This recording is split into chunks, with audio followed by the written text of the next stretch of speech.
everyone. Thank you so much for joining me today. Today we're going to make meatloaf Big Apple style. It is really good. There's a lot of parsley in it, there's bacon in it, and then there's your regular ketchup, onions, hamburger of course. So let's get started. I've already got 2 pounds of hamburger in the pan, or in the bowl. We are going to add 1 cup of parsley, which sounds like a lot, but the fresh taste that it brings is so good. There's 1 cup of onions that are diced. We'll get that in there. And then we've got 1/2 cup of chopped cooked bacon. Of course, bacon makes everything better. And then we've got 3 slices of bread cubes, or 3 slices of bread that's cubed, and 2 eggs. That's going to help bind it all together. And we've got 1 teaspoon of salt. Get that in there. And we've got 1½ cups of ketchup. And then we're going to just mix all of that together.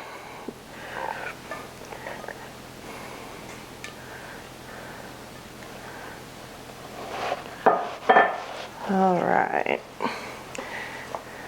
And at some point, you're going to have to get your hands in there.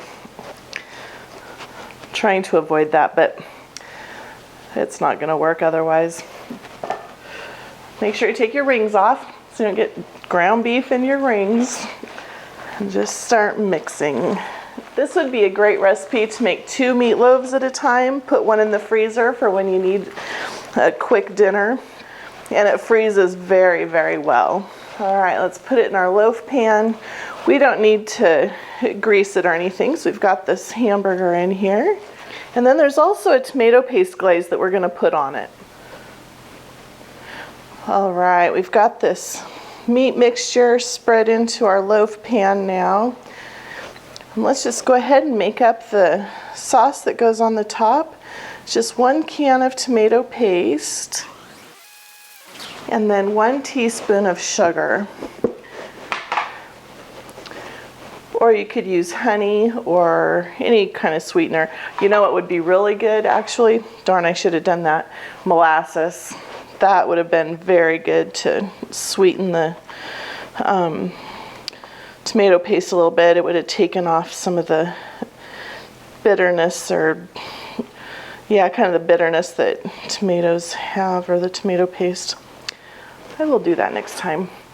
All right, so now we're just gonna spread this over the top here. And if you're making one of these to put in the freezer, you can even do this before you put it in the freezer. What I would recommend if you're going to put it in the freezer is line your loaf pan with plastic wrap, put your hamburger mixture in it, or your ground meat mixture if you're using a different meat than hamburger, and then pull out the plastic wrap. Well, make it up just like this. Pull out the plastic wrap, wrap your meatloaf real good, and then put it in a Ziploc and put it in your freezer.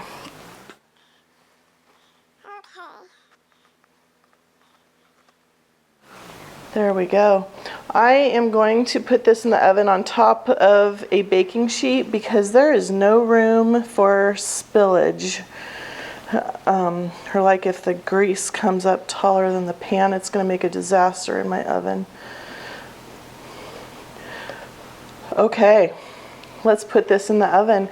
And the oven has been heating at to 375, and it is ready. So let's put it in there.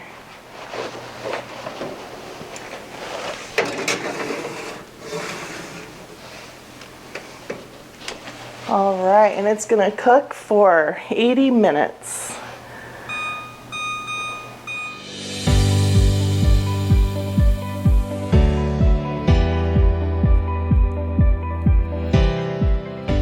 Timer's gone off. Let's check it and see what we think here.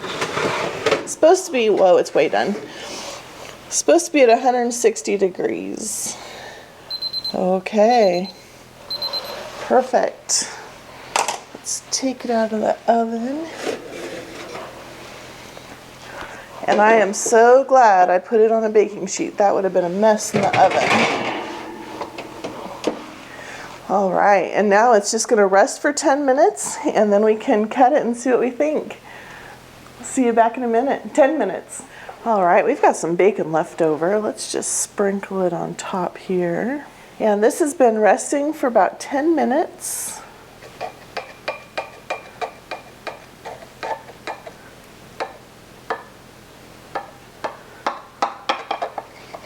It smells good and it is steaming hot. All right, let's take a little bite of this. Make sure we get some bacon with it.